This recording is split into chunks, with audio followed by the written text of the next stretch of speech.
Hello and happy Friday to the 40 odd people that I can see are watching already. Thank you very much for tuning in. I'm sure there will be more people joining us imminently, so we'll probably get going for real in a couple of minutes. But yeah, this week you get two of us, two for the price of one, double the fun.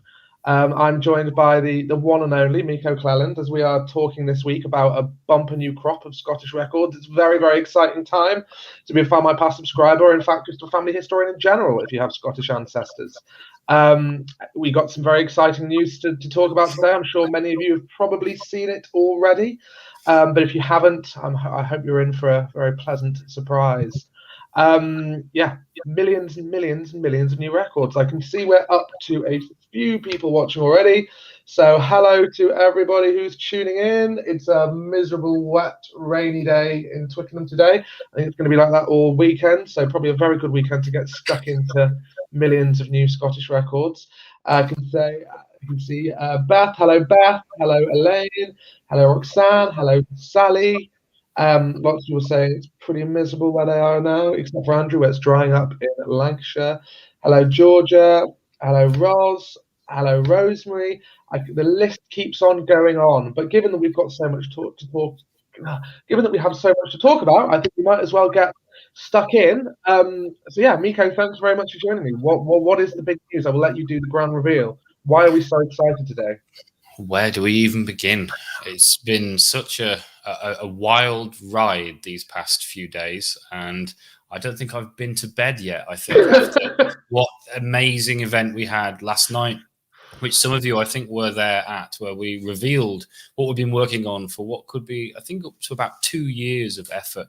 Well, we've brought together family history societies, libraries, institutions, organisations from around Scotland and sometimes even further afield to make a collection of parish registers that is the most comprehensive and the largest online to join what is now the largest collection of Scottish records online. So we have published 10.7 million records of baptisms, marriages, burials from all over Scotland, going back to the 1560s, all the way to the modern day. And they are deeper, broader, and more comprehensive, and that's for a number of reasons. The first one, they're deeper because they include not just the established church. We've already got double the number of Scottish Catholic records than anywhere else that you'll only find on Find My Past, and we've got other records. But we also now have Episcopal records. We've got Free Church records. Or you've got lots and lots of wee frees, Presbyterians. Scotland's got quite a history with religion, and those churches now are being represented, and those records haven't been seen online before. We also have said different kinds of records that you've not seen before, perhaps. Records that might survive where the original burial register or marriage register might not. There may be some reason why. Perhaps it was destroyed, lost in a fire, anything you can think of. And then there are those people that weren't included in those registers for whatever reason. And this is the only place you'll find their details as well. We've got things like mort cloths, which is a rental of a cloth to go over your body or a coffin because perhaps you couldn't afford a proper full burial. And that rental and payment will be noted in the Kirk Sessions books, so the registers of the church, the Kirk Sessions.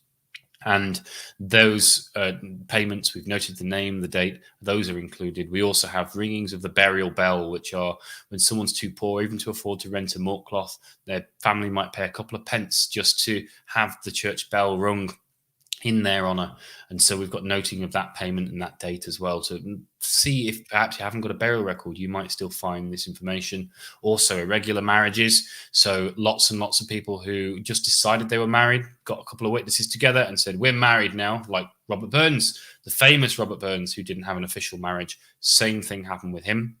And so the only place you'll find his marriage is in irregular marriages in the Kirk Sessions, and that's included, as well as many other of these. Perhaps your ancestors you can't find a marriage for, maybe they had an irregular marriage.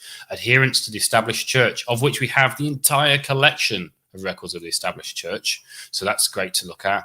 Is that everything that survived? Is that everything that pretty much everything that survived? Everything that survives is there. So that's what's exciting. So in some places, though, adherence was down as little as 30%. It was often much higher, but in some areas it could be quite low. And that's where we have other faiths, other regions, other different things that you can do. But the records are there that you might have seen elsewhere. For example, these records of the established church. Here, they're more comprehensive and they're more able to be searched in different ways. So one thing I like to do when I'm looking for baptisms is not enter the name of a child and just enter the name of the parents. And then I can search for all the children those parents had. Also, I've been enjoying, and I know I just spoke with Ellie about this on Instagram Live a little bit earlier, that one of the demonstrations, one of the things I like is looking by occupation. Just enter an occupation and see how many things are going on. And so for baptisms, I looked and I found almost 200,000 children baptized to someone who was the son or daughter of a weaver. And I've noticed on Twitter, some people have been entering things like dancing masters and fencers and all these different things, clever stuff. So it's a great way of getting into these records in a different way. And the problem in Scotland quite often is that there are a lot of fairly common surnames. It's great that we have those middle names we use sometimes, which is our mother's maiden name. But outside of that, we've got to find another way in. And I've got, Rennies and Crawfords and Greys and Hunters and all these different things. And it's hard when there are maybe 200 different records that might be possible. You have to really narrow things down. Now we've got all this extra detail in the index. You can start to use those bits of criteria, the bits that you do know, you can start to examine in detail. And you can know that maybe these thousands of results, there's only maybe 2 or 3 that are plausible. And you can cut that down really simply using the criteria that you put into your search, which is something you could never do before. So not only can you search in new and better ways, you can search more records, or you can search records that carry on past 1855, where the church carried on baptizing, marrying people, burying people, but the government stopped recording these records and scanning them because they had the civil registers that began in 1855 in Scotland. So they said, well, what's the point? We've already got a record for that. But of course, we're genealogists, so we want every record for that. So we, if we've got a birth, we also want the baptism, we want the marriage in the church and a civil marriage. We want all this stuff. So all of that is included as well. We keep going. And this collection isn't finished either. There are so many more records that are coming and will come to this of these other faiths and going further forward from all these different organizations and more. So what you see now is massive and it's really exciting, but it really isn't the end as well. There's more. Just like our modern and civil records that we've started doing. We've done a lot of the baptisms, marriages and burials there. There's more to come there. I know there's a few million on the way very soon to add to that collection. And also, even only last week, we added the entire modern burials for the whole county of Clackmannanshire to that modern death and burials. That's about, it's the smallest county in Scotland, but it's a number not to be sniffed at. I think it was another sort of 60, 70,000 records, and they include images as well of the burial registers. So there are some really good collections that also support this. And this is one of those backbones of family history, having the church records. I mean, you'll know a lot from England and Wales research. The first thing people ask for, where are the parish registers? It's one of the big elements that you need to get the names and dates so you can start looking at the exciting stuff and start finding all the stories in all these other records. It's really useful. And I don't want to do down that there are also records of people who perhaps haven't got any Scottish connection. There are lots of people who travelled across the border to take advantage of Scotland's more relaxed marriage laws for a large period of time in history. And that is one of those things that means that we've got people who wanted to either marry quickly, perhaps they wanted to marry slightly more cheaply, maybe even they wanted to marry just in private and away from their family, but also perhaps they couldn't have consent because they were too young, they needed parental consent. In Scotland they didn't have to. All these different things are all relevant, but we've got a big register of those cross-border marriages in this collection, and it doesn't just cover, and this is the exciting bit, the bit that I didn't know very much about, and I think it's quite little known, that not only people came from England and Wales, they went up, and everyone knows about Gretna Green and the famous anvil, and I think 1 in 5 marriages in Scotland still occur today in Gretna Green, so it's still got that romantic idea. But we also have a big collection of Irish cross-border marriages. So people came over from Ireland in exactly the same way. I was looking at them myself, and I saw people from Dublin, people from Antrim, Armagh, all these different places. And they came over because it was just like getting on the road and traveling to the next town over. From Ireland to Scotland, it was the same country, really easy to go across. Hundreds of boats going every day. And so people did that in the same way, often in a parish called Port Patrick, but all in the southwest of Scotland. And so was that for the same reason to kind of... Yes, same reason. Scotland had some different marriage laws, and so they could take advantage. And so it was the same thing. And you'll see in here their parishes of origin, so you'll know exactly where you're looking. and you can then know where these people come from and know if they're your family. So even if you haven't got Scottish family, and I say Scottish family yet because there are lots of times where we all think we don't have a relation to a country or a place, and then it comes out later as we dig further back or we find new records. There are still some records in this collection that might help you. So it's still worth taking a look, and it's still something to get excited about. Well, I've actually seen a few questions coming already. So, Carol Steers has said, oh no, that's not a question. It's another reason to be jealous of those Scottish ancestry. I'll be hunting for that 2% this weekend. Well, Carol, I think you've got a better chance than ever before of finding that 2%. Sumu Warner's asked, have you got, basically, how do you find the regular marriages? I'm right in saying that they sit within the wider collection of Scotland. What we've done with that is they were a separate collection, but the thing is, you don't know often if your ancestors had an irregular marriage or not. So you're just looking for a marriage. You assume they married. But in the record itself, it will tell you if it's an irregular marriage or not. So that way, you just need to know that you've got, a mother and a father that you're looking for. You don't have to know the details, because we don't know the story till we find it. So you'll get the information, but it's inside the record. So just start looking for the couples, and hopefully, you'll find them as they pop up. And in a very similar vein, I think the same is true of the Mortcloth rentals, isn't it? You will find the Mortcloth rentals within the wider collection of Scottish deaths and burials. They're notes of a death and a burial, so it's in our death and burial collection, because, again, you don't know if your ancestors could afford this or that, or if your ancestors' parish register didn't survive and you have to use a Mortcloth register to know. So all you know is that your ancestor died. You're looking for your ancestor's death, and in there, you'll find those records. And Jean Dixon's just taken your advice and did a search for marriages for occupation in a village. Great results. I guess that's actually quite an interesting way of doing a bit of social history research, isn't it? You could be a bit playful with the way you search, and perhaps, I don't know, you might find out that people of certain occupations tended to have more children. You could probably get a sense of geographic spreads of occupations in various counties and villages. One thing I really like to do with that is, say we're looking at weavers or something like that, pick the parish that you're interested in, look at that occupation, and maybe there's a local trade. We've got a nice, really broad year span you can use. So I like to use that 20-year, 40-year kind of year span.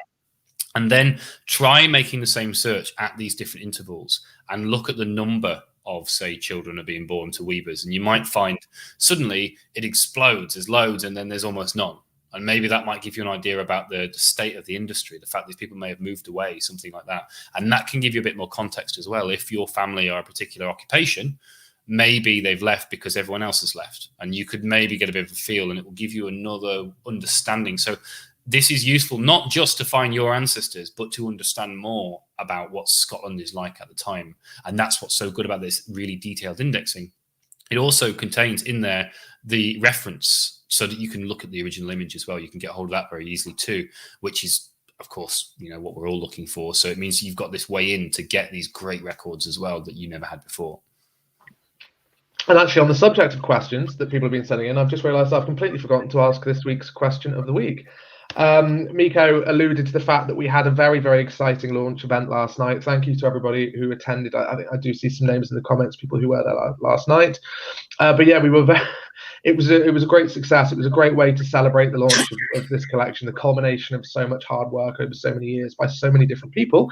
But we were especially pleased to be joined by two very famous and recognisable faces.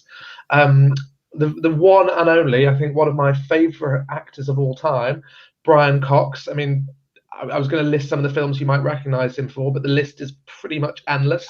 Appearing in many iconic Scottish films as well, from Braveheart to Rob Roy. And we were also joined by the wonderful Colin McFarlane, who has one of the best voices for public speaking I think I've ever heard, who has, of course, appeared in Outlander. And both of them shared quite emotional stories about what history, heritage, and their own research into these areas has meant to them. So I thought this was a great opportunity I think this is a question that pretty much everybody watching can answer. Very, very broad one, and it's an important one as well. What does it mean to you? What does exploring and understanding your heritage mean? What has it added to your life? I mean, oh God, so many things for me. It's actually quite hard to begin. But one of the things I always find is it helps keep me quite grounded. Whenever I'm feeling a little bit stressed out or a little bit woe is me, looking back at the stories, the challenges, the struggles that my ancestors have felt have made me realise that they're so small in the grand scheme of things, and I'm not alone. People throughout history, not just all over the world now, people throughout history have faced their own unique sets of challenges, struggles, hardship, and in many times find ways to overcome them.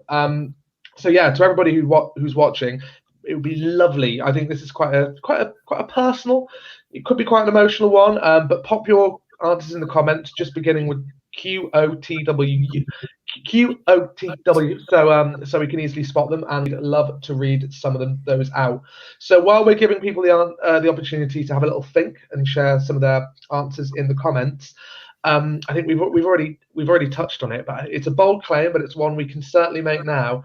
I think we can say now, can't we? Find My Past is easily the best place to come if you are conducting Scottish research. And I mean, this announcement that's been incredibly exciting is just the latest step in years of hard work. I mean, many of you won't even need to cast your minds that far back. We've been doing these enormous Scottish releases many times over the past few years. Myko has had a steering hand in virtually all of them. I mean, I think it was only back in December that we published the Monumental Inscription Collection, which in a similar way was the result of close collaboration with societies, archives, individuals, volunteers right across the country. So I say this every time I'm on here, but if you're not a member of your local family history society, become one.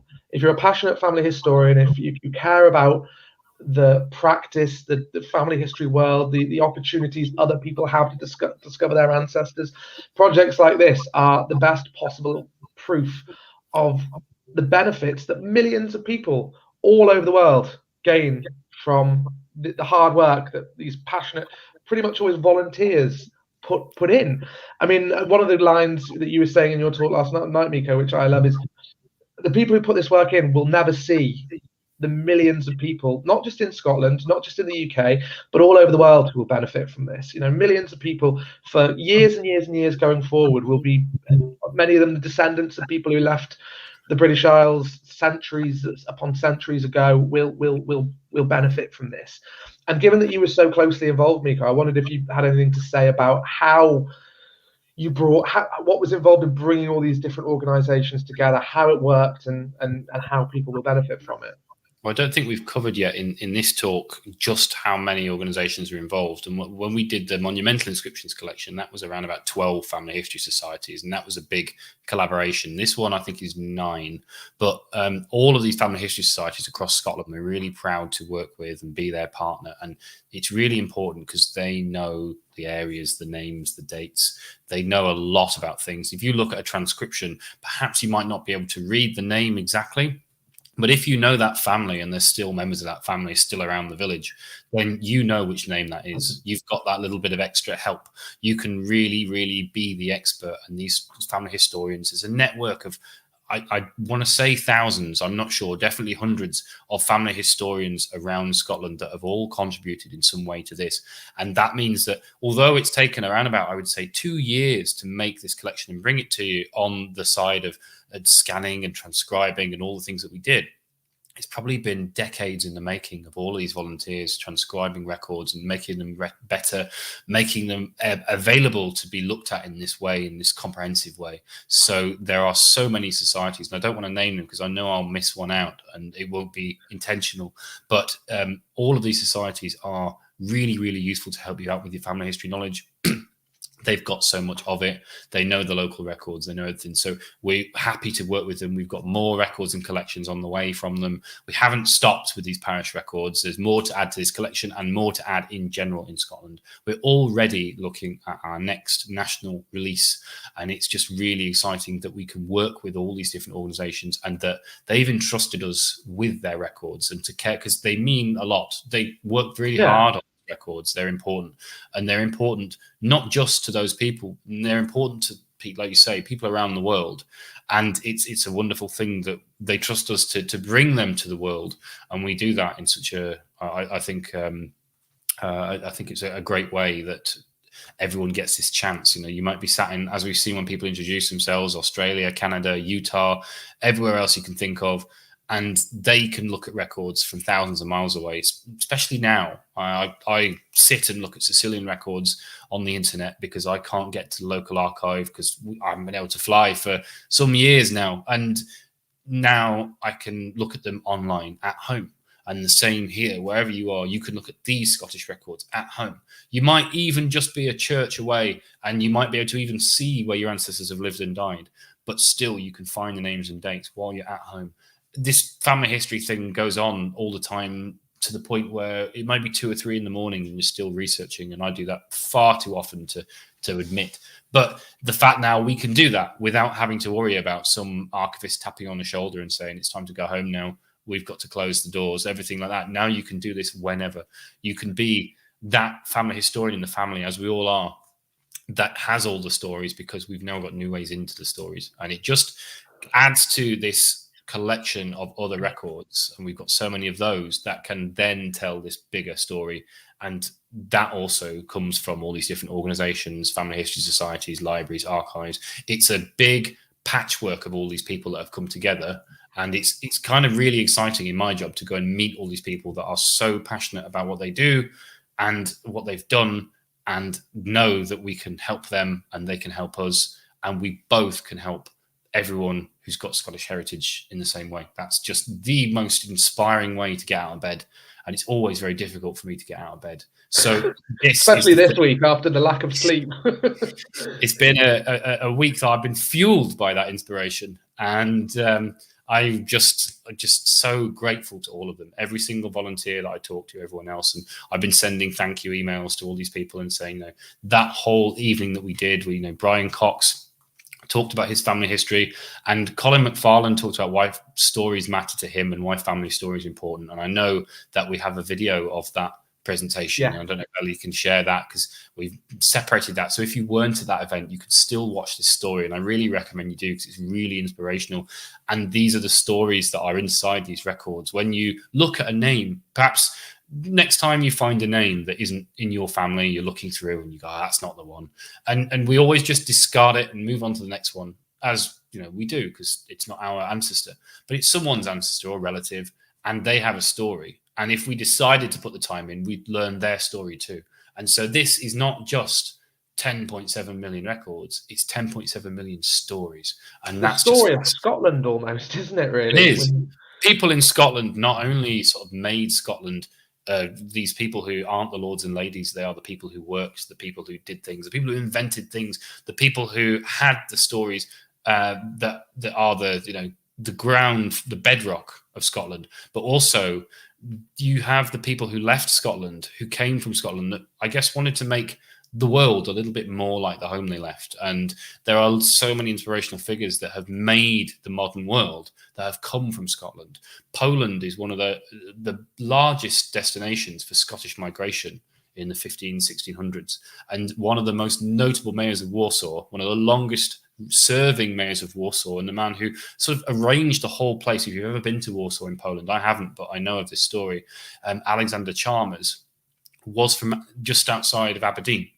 And all these different things, these people who've traveled around the world. There are founding fathers in America. There are Revolutionary War heroes that are all in Scotland, and they go to America. They leave their mark on the world. John Witherspoon, the signatory of the Declaration of Independence, he was integral in forming the character of what the United States would be. And there are Canadian prime ministers, New Zealand prime ministers. There are a few Australian prime ministers with a little bit of Scottish heritage. There are many, many people that have Scotland to thank for being who they are.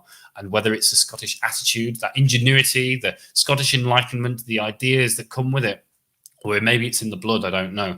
But I think there's something about being Scottish that makes you just refuse to not work hard and not attract this kind of desperate need to leave a mark on the world and do something. And even if that mark is left is in being a great mother or father or sibling, or just being the best person you can be, and having that story of how you survived through all these hardships and you lived this life, that is equally as important. And those stories are equally as important, and they're all inside this collection. I mean, that's one of the, I mean, doing my own research with these records and obviously many of the others that were on the site to kind of tease out some of the stories that could be told through this collection. I was literally blown away by the, I guess when you think of Scotland as a country in terms of population size or history, the impact it's had culturally, politically on a global scale is staggering. I mean, there are so many, as you know said, whether politicians, fathers of nations, cultural icons, whether it's literary, the arts, inventors, so much has come out of Scotland. I found that absolutely incredible. There's so many stories to be told, especially when you combine it with all the other resources we've got on the site. I mean, even in terms of newspapers, we've been focusing very much on records here, but we've been adding new Scottish newspapers at a rate of knots. I think it was over something like 117,000 over the past, well, since January, which is quite a lot. I'm just going to bring up some questions of the week, which I still have on screen, so all of you can see that. We've had Karen Jones, who said, I feel like I actually know the ancestors I find. Yeah, I find that as well. I can find myself getting quite emotional or very invested in stories of people that died 200 years ago and I never met. I have a deeper knowledge of their lives, and I've loved passing on what I find to my parents. And actually, I think there often is a sense of legacy when you're doing research, whether it is for your parents, your siblings, cousins, children. I mean, that's one of the things. Having a child myself is one of the things that's kind of reinvigorated me to break down some of my brick walls. And I do my wife's tree. You know, I'd always been very focused on my own, whereas now I have a child. My wife's family. She's not quite as bothered. Probably because I've been talking to her about it for coming up to 10 years now.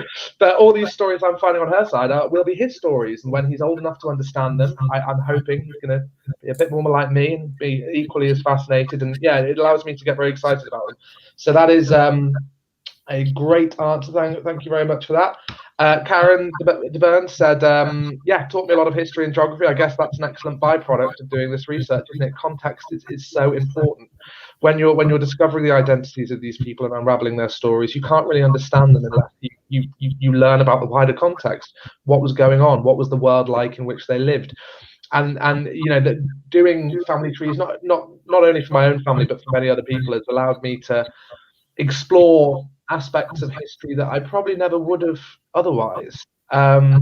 It's a great educator, isn't it? You not only learn more about yourself, you learn more about the world, and all the events that have happened, great and small, that have brought us to the point we're at today.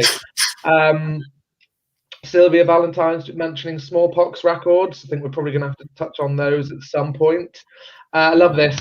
This could be a great tagline for Find My Past. Nini Morgan.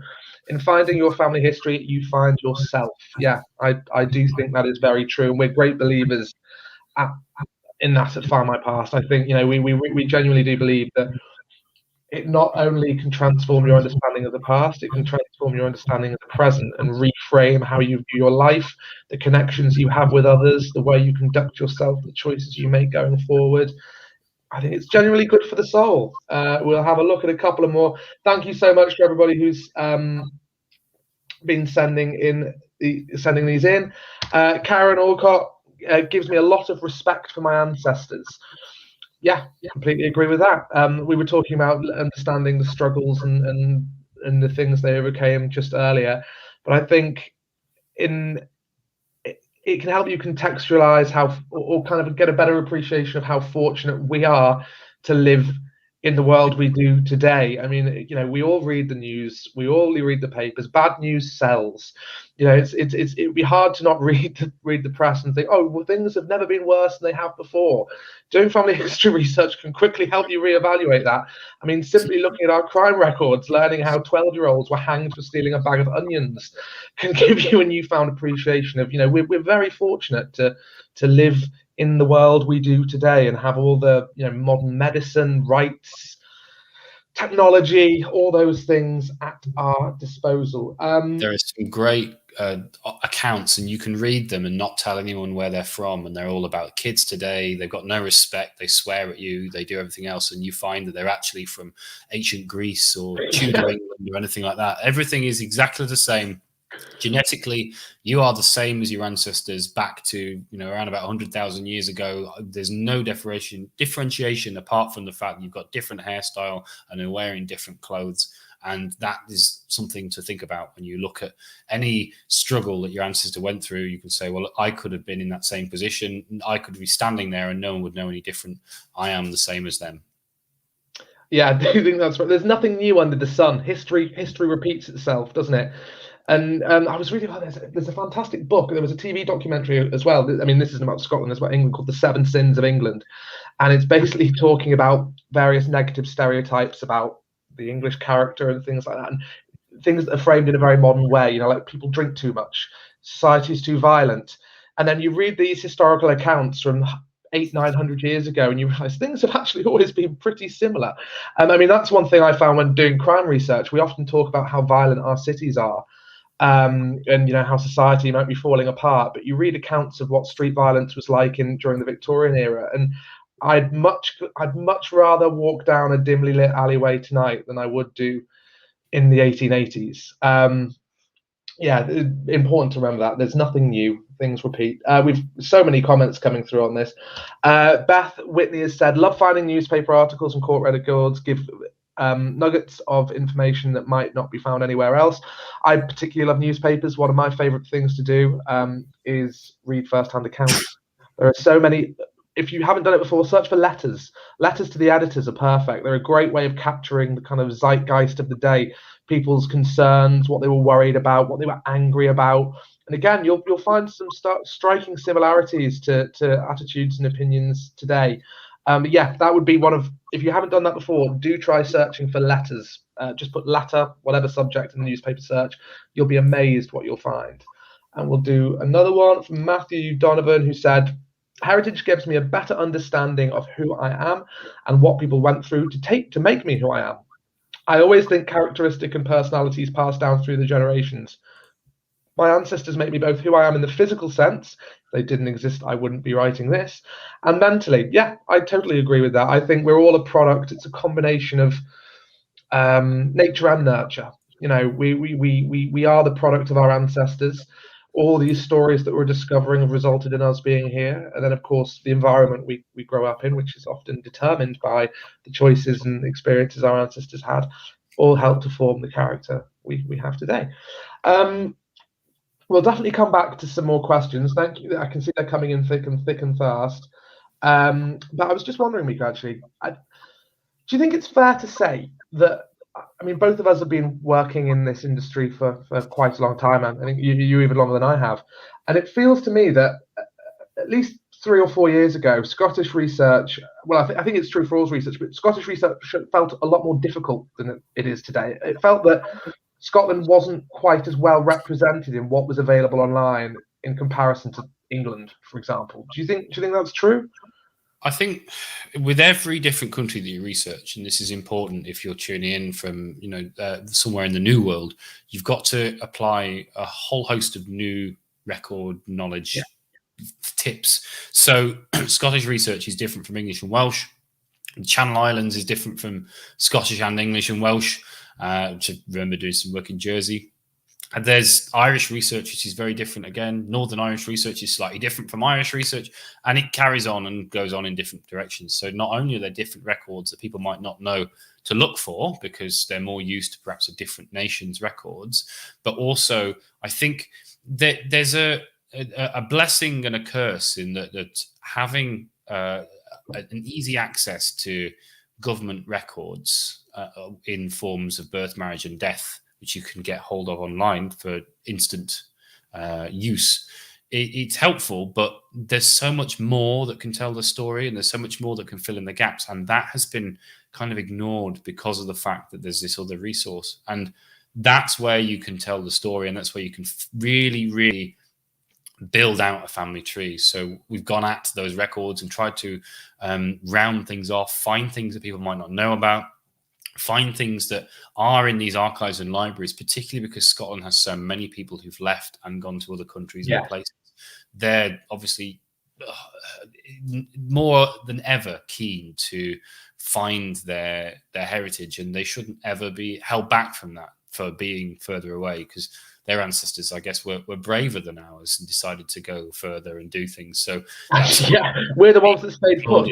Yeah, we're the ones that were a little bit more thinking, I'm not so sure about that long journey. I think I'm going to leave it. So there's something that I admire about any of those descendants of immigrants that have taken that step, and maybe that's why America is such a bold, always first foot forward kind of nation, because everyone who got there in the sort of modern America, most people traveled and decided to leave their lives behind and try a new one and take that gamble, and obviously it paid off, but it must have been a very daunting prospect. So there's something in that. But I think Scottish research is not impossible. I think there are lots of records. I think Scotland has some of the best records in the world for some kinds of things, lots of different things like census substitutes and censuses, early censuses in particular. There are many, many things to find. It's just they're spread out, they're disparate. There are some in London, at National Archives in London there. There's some at the National Records of Scotland. There's some at the National Library of Scotland. There's some in local archives, local libraries. Some are still in the local churches, schools, organizations, companies, even universities have big collections. It's just very, very much a case of knowing what's out there.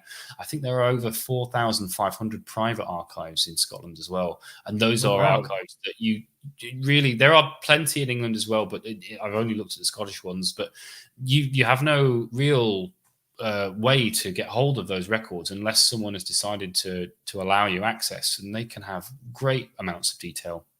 I know you've probably seen my Arran journal. I think it was in the office for some time, the 1700s journal of an exciseman who went to the Isle of Arran, where I have ancestors, and he documented all the farmers before the Highland clearances and afterwards. And so you can see who left and where they went to, and you can look at the farms and what they used to look like and now how they look. And you can then understand a lot more. You can see the names of the farms, the families, and you can understand there's someone that I've matched with the DNA, and we know we're related. We know where it is. It's somewhere on the Isle of Arran.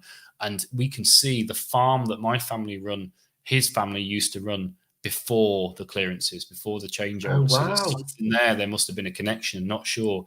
But there's a way, again, we haven't really got the documents yet, but it's something there. That came from a private archive. That came from a family who owned that and kept it. And there are lots and lots of things like that. Sometimes old stately homes and people like that will have records of people that worked on the grounds there. There'll be lots of different places you can find stuff. In Glasgow, some old shipbuilders have deposited their records with places like the University of Strathclyde or the University of Glasgow, their archives and libraries. You just can't even imagine where these things will pop up. One of the collections we're quite proud of is our Poor Law and Poor List collection in Scotland. Poor Law is a really big and really detailed set of records to get into. And in that, we have this collection of poor lists for Dundee. And they were completely thought to have been lost and destroyed. No one thought any really existed. And we had some original books from the early 1800s that were given to us to scan and transcribe and to put online. So you can see those original books and the transcriptions to get to in that collection. So they are everywhere. And it's a matter of knowing where to look and putting it all together. So it's just a case of threading the pieces. And in any new nation that you come to research, try and just learn everything that's available for that particular parish, that particular country, that particular occupation, that particular type of record, and just keep going. And never forget that even when you look at just one event, like a death, that can trigger so many different kinds of records. So you have, a burial, you might have a death notice in the newspaper, you might have an obituary later on, you might have a will or probate, you might have a monumental inscription. There are so many things that will follow on. And so just finding that one death record, you then need the rest. And so don't stop at that. And so there are so many different other records you can find, and keep looking, build yourself a little list, and just make sure you've gone through that for every little ancestor. And that local knowledge really helps there. So, and what I'm also hearing there is, we've got this fantastically vast collection, so much people discover, but there's still a lot of work to do. We're not going to run out of material to find and digitize anytime soon. And these things often turn up in the most unexpected places, don't they? I mean, I think the story I always loved was I think it was an island census that you were involved in getting on to find my past. And that was rescued from a bonfire at the very last minute, wasn't it? That was kept in a kitchen drawer. That's it's the Orkney census, I Auction, believe. that was it, yeah. Yes. And that's 1821, I believe. It was written down and noted, and it was kept in a farmer's kitchen drawer for over a century. And it was then found and preserved. And we transcribed it and published it online, and now it's available for free for people to look at. It's South Ronaldsay and Bury, I think. But it's amazing to have that detail, to see it. And again, these places that store these records and keep them, it's so myriad, and it's so diverse that it's just, you'll never know what might appear. And some of the records that we've got. So, for example, I have been a big fan of our collection of Glasgow smallpox vaccinations. And if Sylvia's watching, Sylvia is watching. Yeah, hi Sylvia. So, these were from the Royal College of Physicians and Surgeons of Glasgow, and they were sort of a charitable act when these doctors would go into the inner suburbs, the slums of Glasgow, and when it was right in the throes of the Industrial Revolution, and vaccinate these children, mostly children, against smallpox. And a lot of these children might not have survived to adulthood, so they might not have had a baptism. When you're looking at these baptismal records, great, if you find them in there, hurrah. But there are some children that have been born that perhaps never got to that baptism stage, and you might find them being inoculated before their baptism, as they're a baby or something like that. So you'll still find their name, you'll still find where they live, and you'll be able to use that information to still add them to the family tree and tell the story. Yeah, it's quite spooky when you think, isn't it, that every document you come across, every name you see represents a life. And that, I think it's important for us, isn't it, that the documents we are trusted to digitize are treated with the reverence and the love, attention, respect that they deserve. And I think I like to think that's why we are able to work with so many people, because they know how seriously we take this. And one of the things I notice as well is, I mean, to those watching, you just need to cast your eyes back over the weekly blogs we put up, showing you what we add up onto the site. And some of the we will publish anything we can get our hands on, big or small. Some of the resources you might see on there might seem quite niche, but as perfectly highlighted by Myko then with these smallpox records, they will represent the missing piece in the puzzle for someone, a life lived, a life forgotten, a chance for it to be remembered once again. I'm just going to take a look at some of the more comments we're coming. Oh, well done, Andrea. Andrea is a member of not just one, but 4 family history societies, fighting the good fight. That is great to hear. Thank you, Andrea. We've had a few more questions of the week. Andrew said, I think basically saying here, it ignited his love of history. Hated history at school, but it turns out that was because the things that he was taught didn't really have any relevance to him. Whereas his family history research has been about all the areas he knows, something very personal to him, and has told him how things got the way they are. I think that's very true. I mean, I've always been a history lover, but I think family history research has just accelerated that by many degrees. Sally here saying, great example of how it can bring you comfort, saying was made redundant this week. Very sorry to hear that, Sally. Tough times we're living through. Spent lots of time this week looking on FMP, just at random things, especially at school records. I love doing that too, actually. Some of the most fun I have is going down rabbit holes of people that I have no relation to whatsoever. And as we've kind of been echoing some of the points we were discussing before, looking at the details made me think that perhaps life isn't that bad. I know that my ancestors would be proud of me for having such an interest in them. I like to think that as well. I mean, I don't know what your beliefs are, whether you believe your ancestors are looking down on you, perhaps. But I like to think if they knew we were taking. I often think that some of my great grandparents. I wonder what they'd think if they knew that I, generations later, was digging into their personal lives and finding out all these details that they would have assumed had died with them. But yeah, that's a really lovely comment to share, Sally, and great example of the comfort it can give. And I'm very pleased that Find My Past has been able to provide that to you.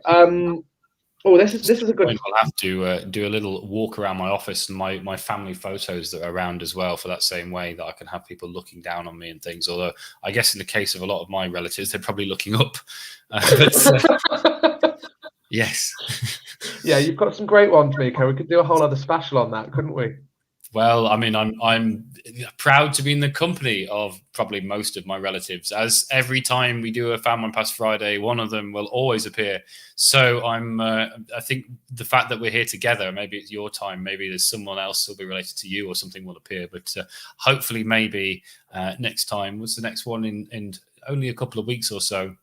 Maybe another cousin will appear, and maybe they'll give me all the documents that I need to keep working on my family tree. Yeah, most of my ancestors have been very disappointingly respectable. I'm sure I'm yet to find something. But yeah, I mean, I've found them, a lot of them being victims of crime, but none of them have done anything particularly scandalous that I've noticed. I mean, there's a little bit of running off with inheritances and things like that, but nothing truly fun or exciting. And actually, that brings me on to a very interesting talking point from Marion Allen, saying, "I know where I got certain traits from." And actually, that's going to ask that as a bonus question of the week. Any of you watching, what characteristics have you been able to kind of imagine or visualize with your ancestors that you recognize in yourself? I mean, just thinking off the top of my head, some of the things I've found in military service records, because those character descriptions are just so fantastic, have actually made me realise that I'm nowhere near as capable or responsible as most of my ancestors, because they were like, he is a fantastic officer, you know, true gentleman in every sense of the word. I'm thinking, this guy was leading a platoon at the age of 23. I'm not even going to tell you what I was doing at 23, but it was nowhere near as productive or responsible as that. And actually, when Ellie did a fantastic piece of research into Tom Hiddleston's family tree the other week and talking about, I think it was his great-grandfather who was an admiral in the Second World War, and his First World War service record, he was obviously very popular because there were multiple character descriptions and they were very complimentary. And I know there's a bit of imagination at play, but reading them, some of them did sound a bit like the Tom we see in interviews anyway, you know. Constantly charming, a gentleman in every truest sense of the word, well-liked, great tact. And I'm a Tom Hiddleston fan, so there you go. But I mean, have you got any thoughts on that, Myko? I know you say some of your ancestors were perhaps on the more roguish side, but have you recognized any traits? Yeah, there's one story that made me look in a mirror for a long time, and it's a strange one. It's that the Cleland family have a weird tale, and it's that the original sort of Cleland laird was sitting on the roof of his castle, and the devil appeared and challenged him to a sort of a scripture reading contest. And the laird managed to sort of beat him, and the devil turned around and flew away. But in his fleeing, he caught the bit of his mouth with his claw. And every Cleland, anyone who's a descendant of a Cleland, has a slightly crooked mouth because of the fact that this has happened. And I looked at the mirror and I looked at my grandfather Nelson. I do have a slight slant, and it's very. I looked at it and thought, huh. And who knows if that's the origin of that, or it may be someone trying to explain why their children look so strange. But I don't know. But it's one of those things that now, every time I do look in the mirror, I think it is just a little bit crooked, and so maybe that's where that trait came from. So I'm not sure. And if the devil were to appear again, then I'll give it my best shot. But if you see me next week with a slightly even more crooked mouth or anything like that, then you'll know what's gone on. That's a brilliant family story. Wow. Who knows, eh? We've got another nice one. Oh yeah, so anyone watching as well, if you recognise any traits or characteristics that you found, do let us know. I guess my kind of vaudeville ancestors, I love attention. So maybe I get that from them. But Angel Weston Dunn has said, exploring and understanding my heritage means knowledge of my family. All grandparents dead before I was born. We lived in England, where my mother was estranged from her family. The only family I knew were my father's siblings in Dublin, Ireland, which we visited on holidays. So no family, basically. And actually, that's a really good. We often focus about, because that's normally what we're looking for. We often focus further back, but some of the things we can find about our more recent or recently deceased relatives even can be very meaningful and impactful. I mean, I've talked on here multiple times about my grandfather, because he literally was my hero.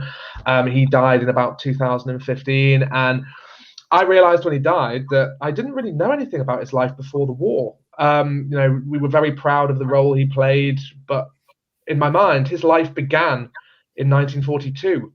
And it wasn't until after he passed away that I took the effort to really dig into what his life was like before that. You know, his youth in Prescott, the fact that both his parents died when he was very young and went to go live with his aunt, the fact that all his family were very involved in the watchmaking industry there, and I think that explained he was always obsessed with engineering. He was always telling me about.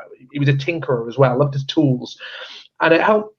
It was very emotional. I couldn't have got any more fondness for him than I already had. But I found that very comforting when I was kind of mourning his loss and piecing that information together. But yeah, that's a great point. It is about family at the end of the day, not just those who have been dead for centuries, but those who we were lucky enough to encounter and have touched our lives in many different ways.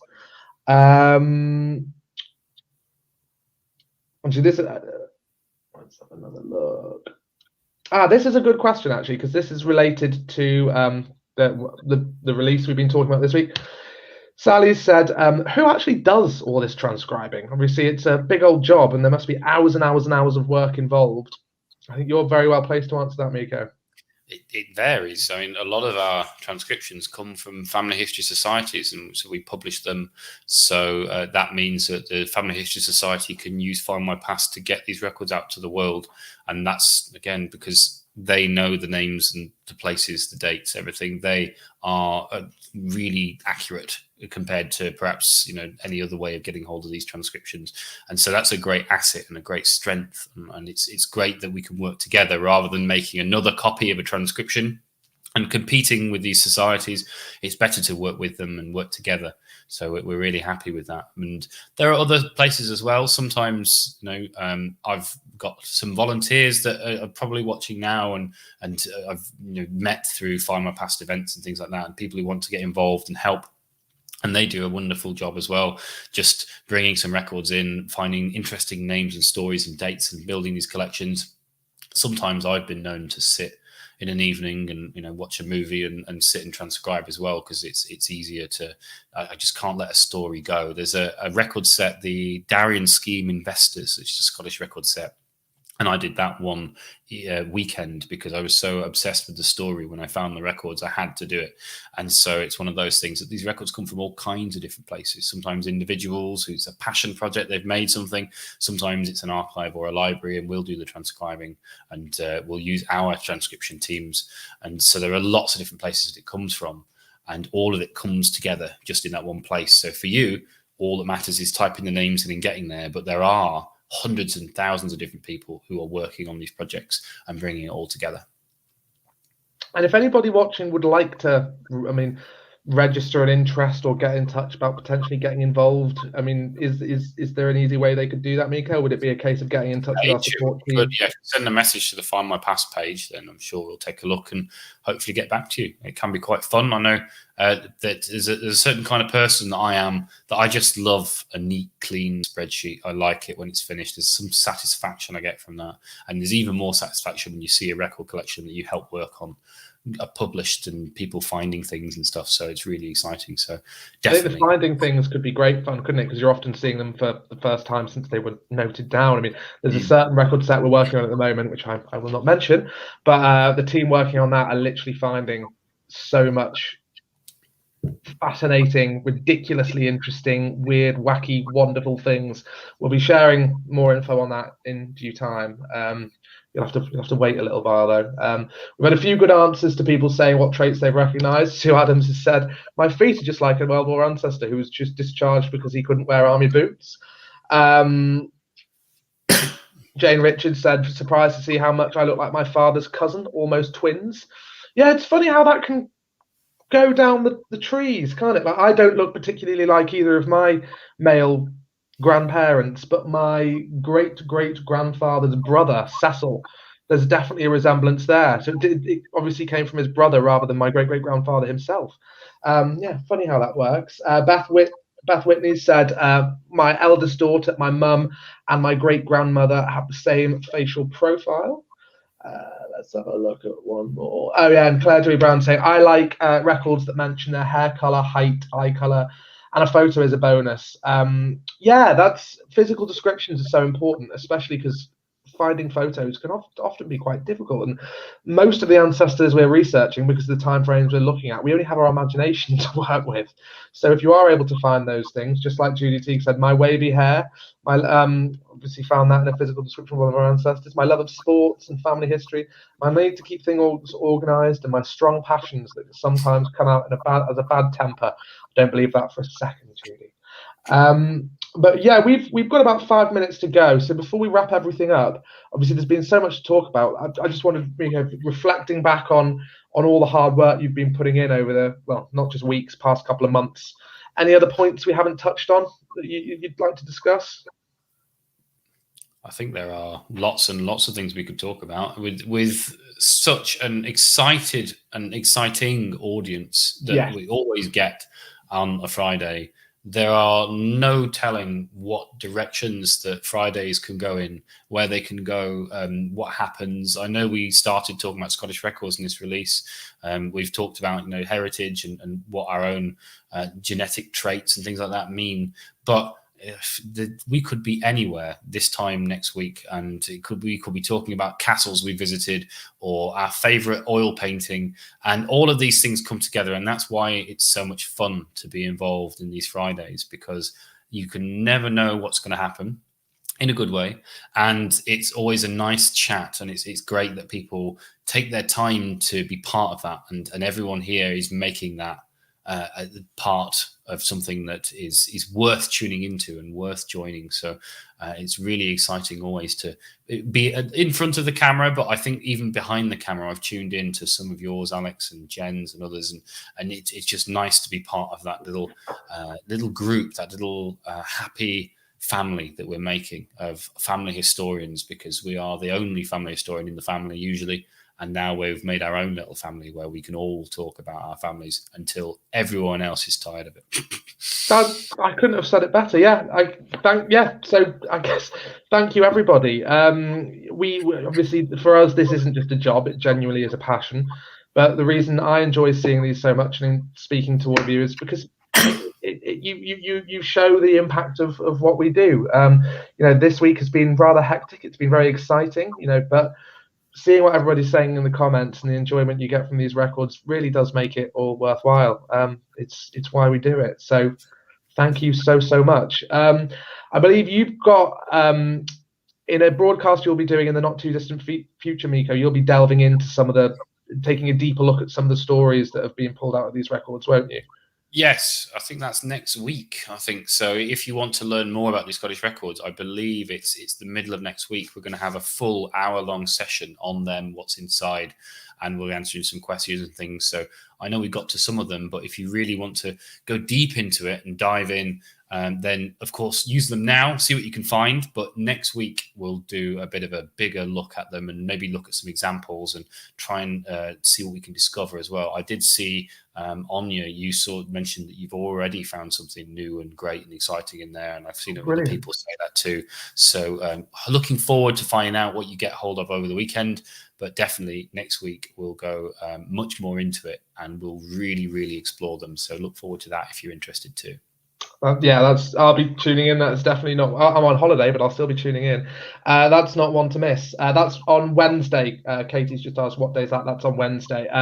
If you keep an eye on our Facebook page, you will be getting a notification. So it'll be quite hard to miss. But yeah, tune in then. So I think thank you so much, Myko. I always love doing these, but it's especially fun when it's the two of us. And thank you to everybody watching. So I think all that's left to say is have wonderful weekends. Stay safe. Stay in touch.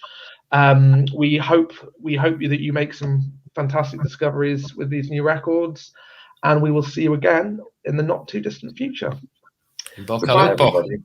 What was that, Myko? Bocca lupo. It's my Italian good luck. Don't worry.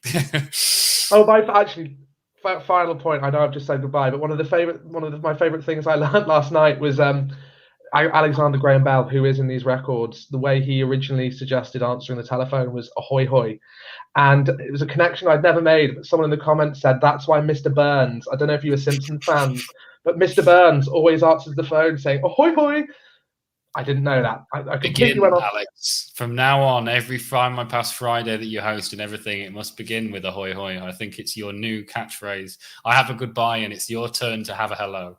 It's going to. So yeah, next time I see you, it'll be a hearty ahoy hoy. But yes, I will leave you to get on and enjoy your weekends. It's been really lovely to see you all. We've enjoyed this as much as I hope you have. And we will see you soon. Goodbye.